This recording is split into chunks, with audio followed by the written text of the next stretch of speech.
Ayan, pauwi na kami, naka-record ako at the same time. Ayan siya. Ayan. Naka-off lang yan pero naka-record yan. Nakita nyo, naka-blink siyang red. So ibig sabihin yan, naka-record. So sinadya ko para at least makuhanan ko anong forma niya. Pag nakaganyan siya, hindi siya waterproof kasi tinanggal natin yung cover niya sa gilid para masaksak itong cover niya. Pero protected siya. Pero kung wala ito saka microphone, ibalik natin yung pang niya, pang waterproof. Pwede na siya mag-submerge at least 10 meters deep sa tubig. Hindi siya mababasa. So, ayun yung difference niya.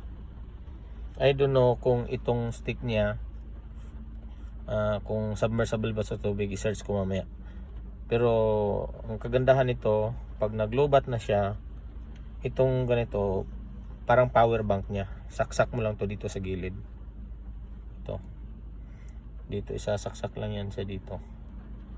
While nagamit ka, kung maglobat, saksak mo lang siya kasi parang power bank na din to siya at the same time. And multifunction siya, pwede rin maging stand niya. Pwede na rin tayo maging stand. So yeah. Tapos kung may tripod kayo, kailangan nyo siyang iwanan mag-isa. So lagay nyo to sa tripod. So yeah. May tripod ako sa Pilipinas, malaki yun, kaso ayun, dadalhin ko pa dito. Ang laki yun, parang pang DSLR din yun.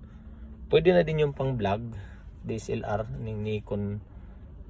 Tapos kailangan lang natin bibili ng SD card. So yan, tapos na tayo.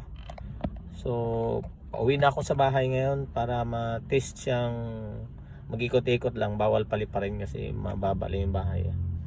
So yeah, that's all for today. Later uli.